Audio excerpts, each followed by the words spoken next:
오늘 우리에게 주시는 하나님의 말씀은 에베소서 1장 7절부터 14절까지 말씀입니다.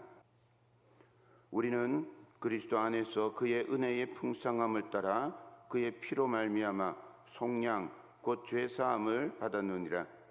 이는 그가 모든 지혜와 총명을 우리에게 넘치게 하사 그 뜻의 비밀을 우리에게 알리신 것이요 그의 기뻐하심을 따라 그리스도 안에서 때가 찬 경륜을 위하여 예정하신 것이니 하늘에 있는 것이나 땅에 있는 것이 다 그리스도 안에서 통일되게 하려 하심이라. 모든 일을 그의 뜻의 결정대로 일하시는 이의 계획을 따라 우리가 예정을 입어 그 안에서 기업이 되었으니 이는 우리가 그리스도 안에서 전부터 바라던 그의 영광의 찬송이 되게 하려 하심이라. 그 안에서 너희도 진리의 말씀 곧 너희의 구원의 복음을 듣고 그 안에서 또한 믿어 약속의 성령으로 인치심을 받았으니 이는 우리 기업의 보증이 되사 그 얻으신 것을 속량하시고 그의 영광을 찬송하게 하려 하심이라. 아멘.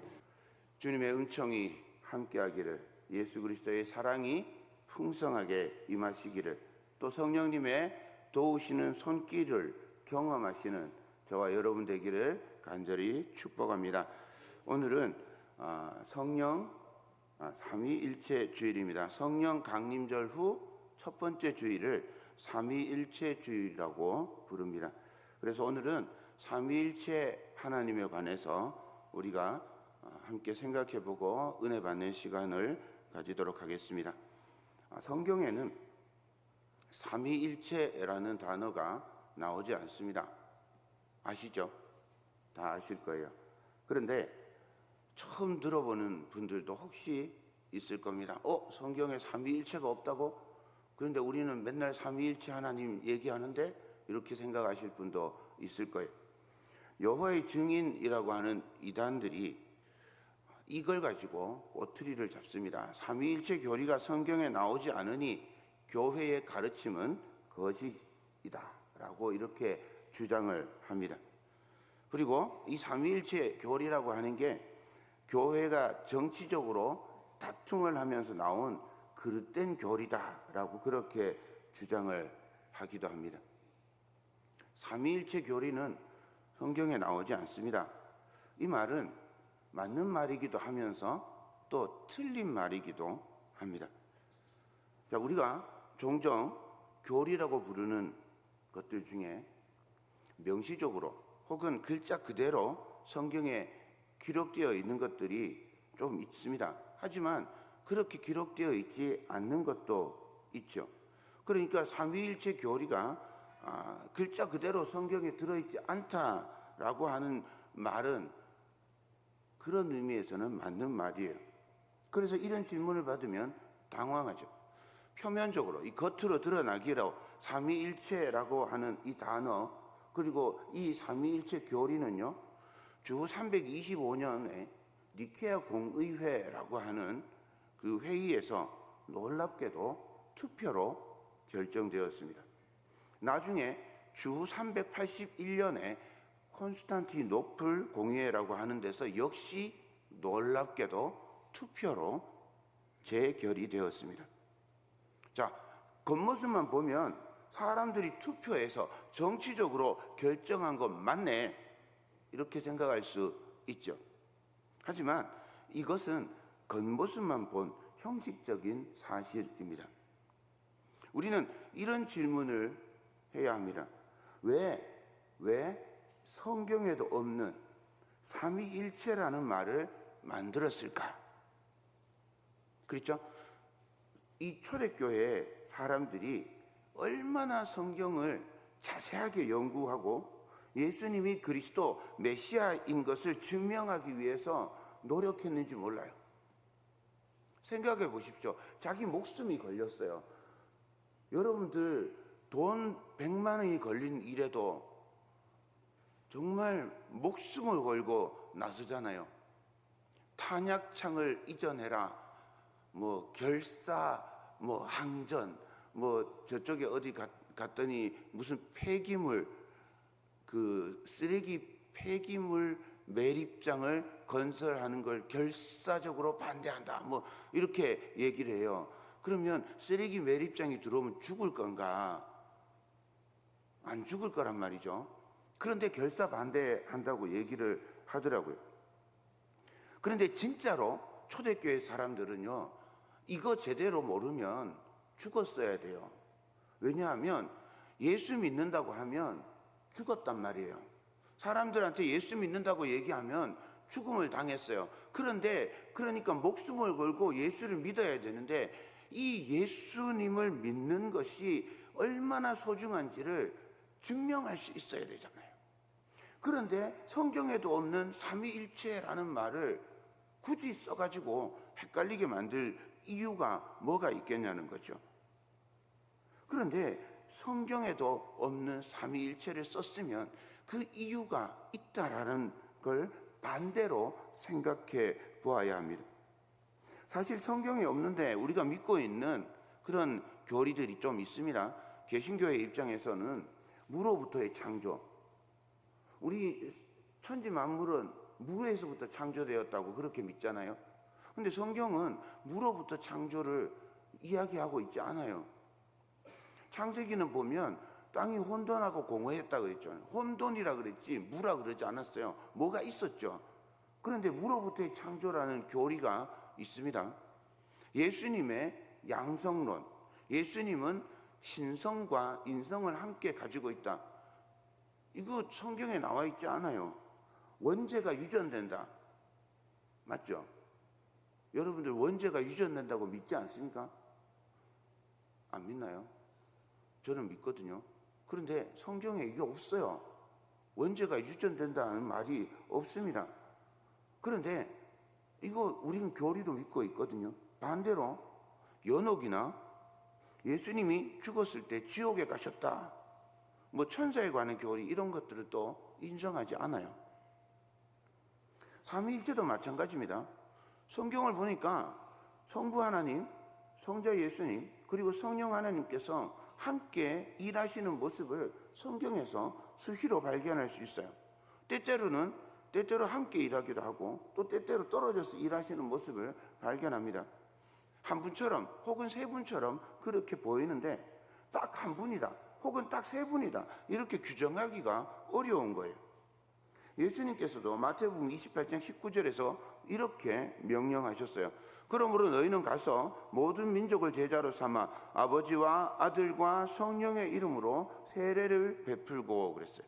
아버지와 아들과 성령의 이름으로 세례를 베푼다라는 말씀은 세 분이 각각 세례에 대한 권위를 가지고 있다는 뜻입니다. 사도 바울도 고린도후서 13장 13절에서 이렇게 축복합니다. 주 예수 그리스도의 은혜와 하나님의 사랑과 성령님의 교통하심이 너희 무리와 함께 있을지어다. 이거 축도의 말씀이잖아요. 그런데 세 분이 역할이 이렇게 좀 따로 구분되는 것 같지만 또 각각의 역할이 확실히 있습니다. 이것만 있으면, 이렇게만 보면 세 분이 따로따로 계신 것 같아요. 그런데 또 반대의 말씀도 있어요. 요한복음 10장 30절입니다. 나와 아버지는 하나이니라 하신대. 예수님께서 하나님과 예수님은 하나라고 그렇게 말씀하셔요. 성령님도 때로는 하나님의 영, 또 때로는 예수의 영이라고 그렇게 부릅니다. 사도행전 16장 7절입니다. 무시아 앞에 이르러 비두니아로 가고자 애쓸 때 예수의 영이 허락하지 아니하시는지라. 사도 바울이 자기가 선교 여행을 가려고 비두니아라고 하는 곳으로 가려고 열심히 애를 썼는데 예수님의 영이 허락하지를 않았다 그래요. 여기 예수님의 영이 성령님이란. 고린도전서 6장 11절입니다. 너희 중에 이와 같은 자들이 있더니 주 예수 그리스도의 이름과 우리 하나님의 성령 안에서 씻음과 거룩함과 의롭다 하심을 받았느니라. 하나님의 성령이라고 또 말씀하고 있어요. 이런 말씀들을 보면 하나님과 예수님과 성령님이 한 분인 것처럼 여겨집니다. 여러 해석들이 필요한 말씀을 바탕으로 이런 것들을 이용해서 이단들이 등장해서 교회를 힘들게 하는 거죠. 초대교회 성도는요, 사실 예수님께서 십자가에 달려 돌아가시고 사흘 만에 부활하시고 승천하신 이 사건을 경험하면서 이런 질문을 했어요. 여러분도 이 질문을 하는 게 굉장히 중요합니다. 예수님은 누구인가? 우리는 예수님을 하나님으로 알고 있어요. 그런데 하나님의 자리를 포기하시고 육신을 입고 이 땅에 오셔서 우리 죄를 대신 지시고 십자가에서 고난을 받고 죽었다가 부활하시고 승천하셔서 지금 하나님 보좌 우편에 계십니다. 이분이 마지막 날에 다시 오셔서 의인과 악인, 예수님을 믿는 자와 예수님을 믿지 않는 자를 구분하여서 의인은 영생에, 죄인은 영벌에 처할 것이다. 우리는 이렇게 명확하고 빠르게 우리의 고백을 할 수 있어요.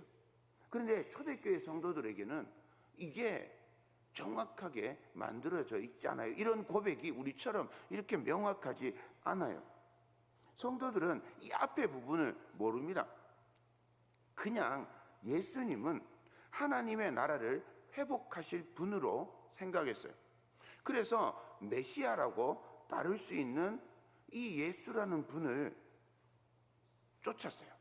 그런데 유대교의 종교 지도자들이나 로마의 지배자들 그리고 무리들에게 무참하게 죽임을 당했어요. 예수님을 따르던 사람들은 이렇게 끝이 났구나 싶었습니다. 그런데 예수님이 사흘 만에 살아나셨어요. 죄인으로 정죄받고 저주받아서 십자가에 달려 죽었어요. 그런데 어떻게 다시 살아날 수 있습니까? 저주받아 죽은 사람이 어떻게 우리를 구원합니까? 예수님은 누구입니까? 예수님은 인간입니까? 하나님입니까? 이런 질문들을 하게 됐어요. 예수님께서는 막 내가 너희를 구원할 거라고, 내가 너희에게 길과 진리와 생명이 될 거라고 막 말씀을 하셨지만 이 사람들의 생각 속에는요, 십자가에 달린 사람, 저주받아 죽은 사람은요, 사람을 도와줄 수가 없어요. 죄인인데 자기도 구원 못했는데. 이게 성경에 그냥 유대인들이 예수님을 비난하는 소리가 아니라 그 당시에 많은 사람들 속에 깔려있던 생각이에요. 그런 속에서 어떻게 예수님이 우리를 구원하시는 분, 예수님이 어떻게 우리에게 하나님으로 오실 수 있는가라고 하는 것에 대한 끊임없는 질문을 하게 됐어요. 생각해 보십시오. 만약에 하나님이라면 문제가 생깁니다. 하나님인데 고통을 느끼겠습니까? 하나님이신데 죽겠습니까? 하나님이신데 죽었다면 하나님이 없는 시간이 0.1초라도 하나님이 없는 시간이 이 땅에 있어야 된다는 얘기가 되잖아요. 그게 가능한가요? 하나님이 고통도 느끼지 않았고 그 죽은 것도 아니면 사람을 속인 건가요? 예수님께서 행하신 모든 일들이 그냥 속임수였던 건가요? 또 반대로 예수님이 하나님이라면 하나님이 행하는 그 모든 일들을 인간인 우리가 어떻게 따라갈 수 있겠어요? 사람이 어떻게 하나님처럼 살겠냔 말이죠. 그러니까 예수님이 하나님이라면 이건 거짓이고 과대망상이고 교만 아닙니까? 이렇게 생각할 수 있습니다. 그리고 만약에 예수님이 인간이라면 여기도 문제가 생기는 거죠. 인간은 죄인이잖아요. 아담으로부터 이어져 내려오는 그 씻을 수 없는 죄의 속성이 인간을 사로잡고 있어요. 그래서 이 죄의 속성이 죽음으로 끌고 가고 있단 말이에요. 여기서 벗어날 방법이 없어요. 그런데 같은 죄인인데 어떻게 사람을 구원할 수 있단 말이에요. 하나님도 완벽한 구원을 이룰 수가 없어서 희생제사라고 하는 아주 제한된 방법으로 일시적으로 유한한 구원 혹은 죄 용서를 하시는데 사람이, 그것도 죄인인 사람이 어떻게 같은 사람의 죄를 용서하고 영원히 구원해 줄 수 있다는 말입니까? 그래서 교회 역사에서 예수님은 그냥 인간이고 도덕적인 모범을 보인 선지자 정도로 여기는 그런 사람들이 많이 있었어요. 예수님이 인간을 구원할 수 없으니 당연히 율법의 가치는 유효하고 율법을 지켜야 죄사함을 얻을 수 있다, 이렇게 주장한 거예요. 성경에 많이 나옵니다. 이런 율법주의자들을 바울은 아주 강력히 경계하고 있어요.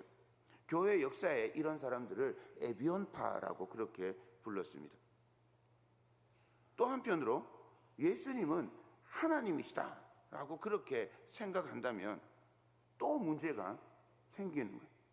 유일신 하나님이 어떻게 사람이 되겠냐?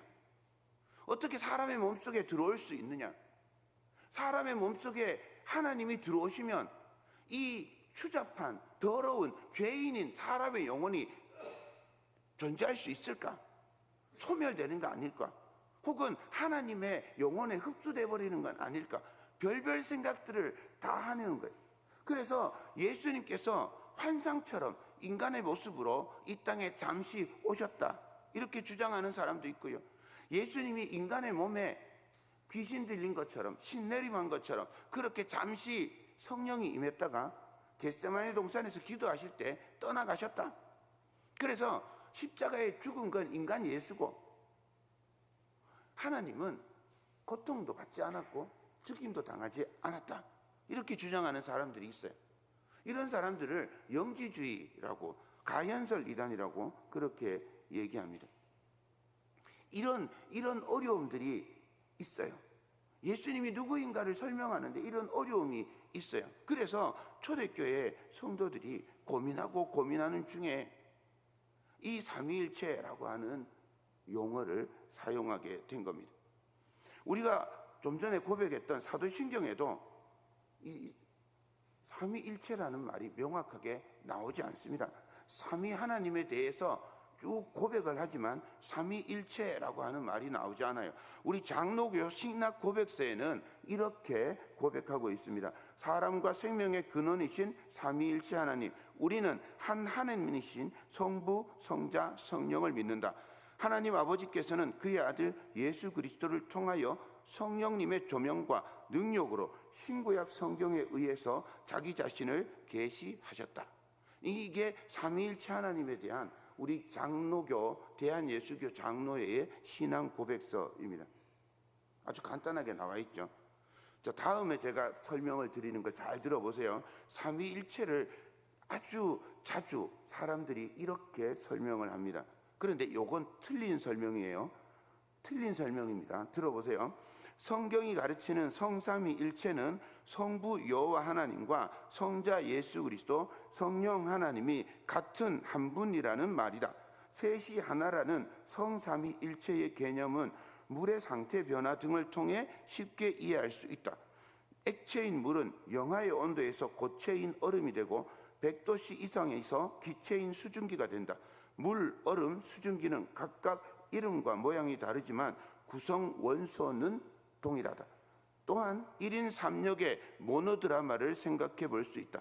모노드라마에서는 배우 한 명이 모든 배역을 혼자 맡는다. 각 역할은 다르지만 그것을 해내는 사람은 한 명이다. 성경에는 하나님 아버지, 하나님의 아들, 하나님의 영이 등장한다. 그러나 근본은 동일한 한 분 하나님이다. 이 어디가 틀렸는지 알 수 있겠습니까? 제가 지금 읽어드린 것 중에 어디가 틀렸는지 알 수 있겠어요? 그 대표적인 건 셋이 하나다 라고 그냥 그것만 말하는 거예요. 셋이 하나다. 그런데 하나이면서 셋은 구별돼요. 구분된단 말이에요. 이걸 설명을 안 하는 거예요. 그러면서 물을 예를 들어서 설명해요. 물은 고체도 되기도 하고 기체도 되기도 하고 액체도 되기도 하잖아요. 그런데 물은 결국 하나다, 이렇게 얘기를 하는 거예요. 결국 하나님은 한 분 하나님 뿐이다 라고 이야기를 하는 거죠. 이게 어디에 나오는 말인가 하면요, 지금 제가 읽어드린 게 하나님의 교회라고 하는 이단 있죠.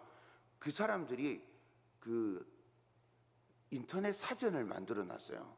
하나님의 교회라고 하는 데서 인터넷 사전을 만들어 놨는데 거기 삼위일체를 검색하면 딱 요렇게 나옵니다. 이 사람들은 삼위일체가 아니고 삼위일체라고 이야기하면서 결국 하나님은 한 분이다라고 설명하는 거죠. 유일신 하나님만 있는데 상황에 따라서, 역할에 따라서 예수님으로도 성령님으로도 그렇게 인간에게 나타나 보인다라고 하는 거예요.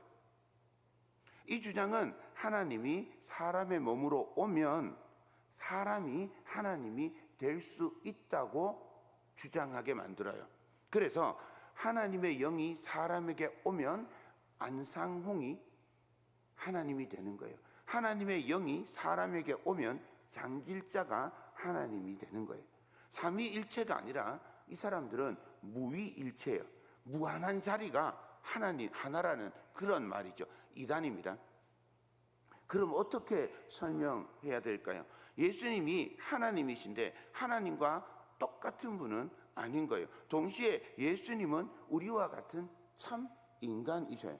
참 하나님이고 참 인간이신 예수님을 제대로 설명하기 어려워서 이 삼위일체라고 하는 말을 만들게 된 겁니다. 삼위일체 하나님을 그나마 성경에서 가장 잘 소개하는 말씀이 요한복음 14장 10절과 11절입니다. 내가 아버지 안에 거하고 아버지는 내 안에 거하는 것을 내가 믿지 아니하느냐. 내가 너희에게 이르는 말은 스스로 하는 것이 아니라 아버지께서 내 안에 계셔서 그의 일을 하시는 것이라. 내가 아버지 안에 거하고 아버지께서 내 안에 계심을 믿으라. 그렇지 못하겠거든 행하는 그 일로 말미암아 나를 믿으라. 성령 하나님까지 삼위일체 하나님께서 하시는 일을 잘 설명해 주는 말씀이 오늘 말씀입니다. 오늘 말씀을 한번 가만히 이제 따라가 보면 먼저 성부 하나님의 사역을 이렇게 소개해 주고 있습니다. 3절부터 6절까지 읽겠습니다. 찬송하리로다. 하나님 곧 우리 주 예수 그리스도의 아버지께서 그리스도 안에서 하늘에 속한 모든 신령한 복을 우리에게 주시되 곧 창세 전에 그리스도 안에서 우리를 택하사 우리로 사랑 안에서 그 앞에 거룩하고 흠이 없게 하시려고 그 기쁘신 뜻대로 우리를 예정하사 예수 그리스도로 말미암아 자기의 아들들이 되게 하셨으니 이는 그가 사랑하시는 자 안에서 우리에게 거저 주시는 바 그 은혜의 영광을 찬송하게 하려는 것이라. 하나님께서 우리를 창세 전에 선택하셨고 하나님의 자녀가 되도록 예정하셨습니다. 선택과 예정은 하나님의 특별한 사역, 하늘에 속한 신령한 복입니다. 그런데 이 사역은, 선택과 예정은 우리가 태어나기 전에 우리의 어떤 공로, 우리의 어떤 능력, 우리의 어떤 힘도 하나도 적용되지 않는 창세 전에 이미 하나님께서 준비해 놓고 있었습니다. 그리고 이 사역은 언제나 예수 그리스도 안에서 이루어집니다. 하나님과 선택과 예정은 사랑이라는 고리를 통해서 연결되어 있습니다. 이게 성부 하나님의 사역입니다. 둘째로 성자 예수님의 구속 사역을 보겠습니다. 7절입니다. 우리는 그리스도 안에서 그의 은혜의 풍성함을 따라 그의 피로 말미암아 속량 곧 죄사함을 받았느니라. 예수님의 사역은 죄인을 구원하시기 위한 속량입니다. 여기서 속량이라 하는 말은 값을 지불하고 노예 상태에서 벗어나게 하는 것을 뜻합니다. 해방이라고 할 수 있죠. 에베소 교회에서는 노예 출신 이 평민들 혹은 노예가 많아서 이 예수님의 사역을 훨씬 잘 이해할 수 있었습니다. 예수님은 십자가를 통해서 죄와 사탄의 매임으로부터 대가를 지불하고 해방되어 자유를 얻게 하셨습니다. 인간의 구원은 오직 성자 하나님이신 예수 그리스도의 십자가를 통해서만 얻을 수 있습니다. 로마서 5장 8절입니다. 곧 우리가 원수 되었을 때에 그의 아들의 죽으심으로 말미암아 하나님과 화목하게 되었은즉 화목하게 된 자로서는 더욱 그의 살아나심으로 말미암아 구원을 받을 것이니라. 이게 예수님의 속량하시는 사역입니다. 또 하나 성자 하나님의 사역은 만물을 통일하십니다. 바벨탑에서 분열된 온 세상이 예수 그리스도를 머리로 조화롭고 하나된 공동체를 이루게 될 것입니다. 이 사역은 하나님께서 원하시는 일이고 동시에 성령께서 이루시는 능력이기도 합니다. 에베소서 4장 3절입니다. 평안에 매는 줄로 성령이 하나 되게 하신 것을 힘써 지키라. 성령께서 하나 되게 통일되게 만들어 주십니다. 마지막으로 성령 하나님은 하나님의 구속 사역의 보증이 되십니다. 13절과 14절입니다. 그 안에서 너희도 진리의 말씀 곧 너희의 구원의 복음을 듣고 그 안에서 또한 믿어 약속의 성령으로 인치심을 받았으니 이는 우리 기업의 보증이 되사 그 얻으신 것을 속량하시고 그의 영광을 찬송하게 하려 하심이라. 성령의 날인, 성령의 인감, 이게 성령님의 사역입니다. 성도가 구원받아서 하나님의 소유가 되었음을 성령님의 인감 도장을 땅 찍어서 보증하는 거죠. 인감이 없으면 법적 효력이 없잖아요. 인감이 있어야 계약이 완료가 됩니다. 마찬가지로 성부 하나님의 선택과 예정, 성자 하나님의 구속하시는 이 사역의 완성은 성령 하나님의 보증이 있어야 합니다. 성령 하나님의 보증은 유대인뿐만 아니라 모든 이방인들에게도 똑같이 적용됩니다. 고린도후서 5장 5절입니다. 곧 이것을 우리에게 이루시고 보증으로 성령을 우리에게 주신 이는 하나님이시니라. 성도가 하나님 나라에 들어갈 수 있는 보증, 성도가 하나님의 자녀가 된 증명, 성령 하나님께서 이것을 해주는 거죠. 이렇게 임명장 이렇게 해서 뭐 강태희 귀하는 어디서부터 언제 어디까지 무슨 일을 하도록 임명합니다. 그리고 밑에 뚱뚱뚱뚱뚱 마지막에 뭐 누구누구 그리고 도장 땅 찍히잖아요. 도장이 없으면 가짜잖아요. 도장이 땅 찍혀야 진짜인 거죠. 성령 하나님의 이 도장이 찍혀 있어야 성령 하나님께서 우리가 하나님의 자녀인 것을 증명하는 거예요. 성령 하나님께서 우리가 살다가 힘에 겨워 넘어질 때 우리를 도우시고 우리를 위해 하나님께 친히 간구해 주시는 분이, 성령 하나님께서 우리가 하나님의 심판대 앞에 설 때 우리가 하나님의 자녀인 것을 증명해 주실 것입니다. 하나님께서는 과거에 우리가 뭔가를 결정하고 무언가를 할 수 있는 가능성이 전혀 없는 창세전에 이미 우리를 예정하시고 선택하셨습니다. 성자 예수님께서 지금까지 우리를 속량하시고 구원을 이루셨습니다. 영원토록 성령 하나님께서 우리의 구원을 보증해 주실 것입니다. 삼위일체 하나님의 사역은 이렇게 공동의 사역이면서 서로의 사역에 함께 참여합니다. 이 삼위일체의 사역을 관계의 측면에서 이렇게 설명할 수 있습니다. 상호 내주, 서로 안에 서로 거한다, 이런 뜻입니다. 서로 안에 계시고 각각 뚜렷한 사역이 있지만 떼어서 생각할 수 없는, 서로 안에 거하시며 서로 안으로 침투해서 서로에게 영향을 주는 관계 속에 계신 하나님이십니다. 마치 강강술래 춤을 추는 것처럼 어깨에 어깨를 걸고 서로가 춤을 추는 것처럼 성부, 성자, 성령께서 높고 낮은 자리도 없고 주인공도 없이 서로를 품고 안으면서 함께 돌면서 춤을 추는 사랑의 관계가 삼위일체 하나님의 모습입니다. 사랑하는 여러분, 우리는 삼위일체 하나님을 믿습니다. 신비로운, 그래서 제대로 보기도 어렵고 설명하기도 어렵지만 삼위일체 하나님께서 우리를 사랑하셔서 어제나 오늘이나 동일하게 미래와 영원토록 우리를 구원하시고 하나님의 소유 삼기 위해서 일하고 계심을 믿습니다. 그 하나님을 찬양하며 영광을 돌리며 살아가는 복된 한 주간 되시기를 주님의 이름으로 축원드립니다.